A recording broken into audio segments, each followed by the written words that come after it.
Hello everybody, welcome to this edition of the Coaching Conversation.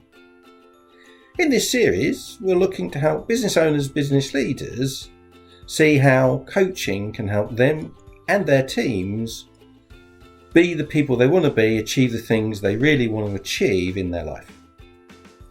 We also aim it at fellow coaches. What we're really looking to do is to show them our experiences and hope that inspires them and helps them develop their own skills and practices. I'm Graham Wiley.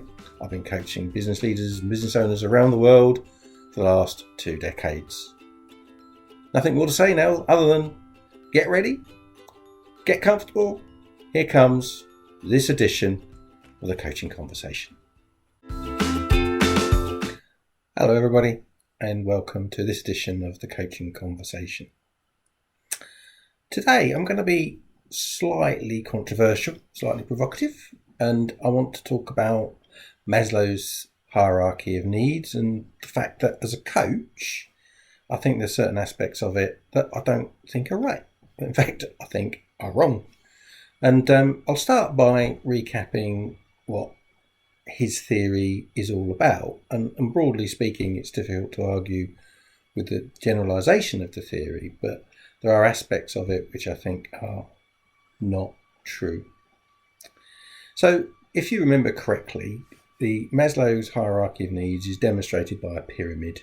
At the bottom of the pyramid is the physiological needs. Everybody needs to be fed, watered, they need to have their bodily functions dealt with to be just in existence.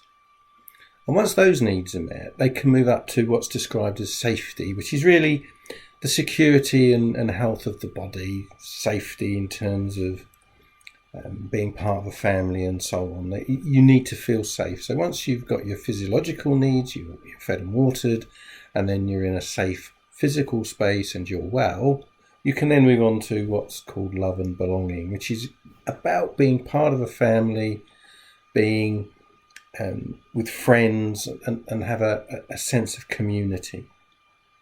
Once you've moved past that, you go into the higher levels of esteem, and this is about self-confidence, self-respect, respect of others, and feeling that you're worthy.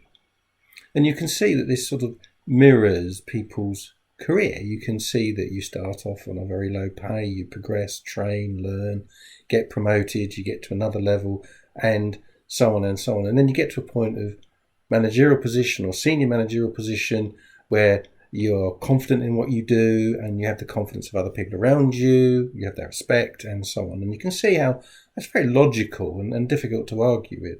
Then the top of the pyramid is the bit about self-actualization, which is a really major piece of the theory, which is about how you are becoming the person you truly want to be. You're achieving the things that really matter to you, perhaps at a spiritual level or a very inner level. And it's about creativity, morality, and all of those really soft and deep and meaningful emotions and senses. And this is the piece where I think Maslow's wrong. This is the piece where I think self-actualization doesn't have to be the icing on the cake or the top of the pyramid. It can be pretty much any time. Once you've got past the physiological needs, once you've got past the fed and watered and not scrounging around and hunting and killing just to survive, once you've got past that, the self-actualization can come in at any time.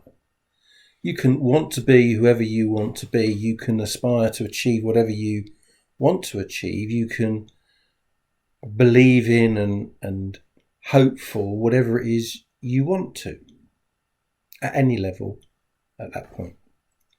And so if you think about that in the workplace, for example, people's attitude to work is not driven by their seniority in a business. It's not work, doesn't work like that. You can feel total commitment to the sense of purpose of the organisation, whether you're a receptionist or a cleaner, or whether you're the chairman of the board.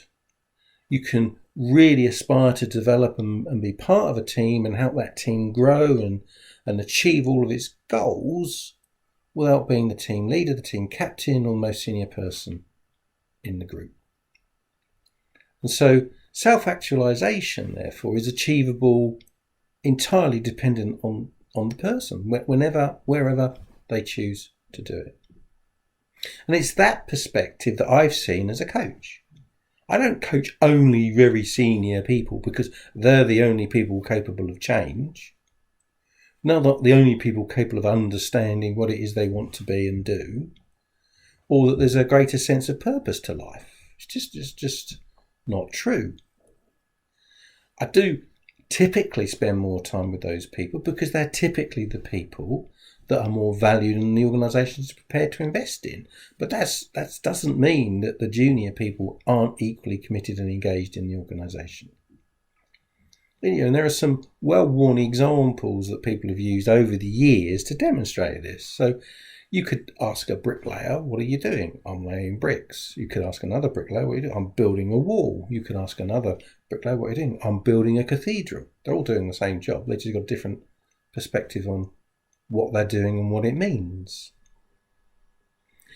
If you develop that further, you could get into things like the NHS.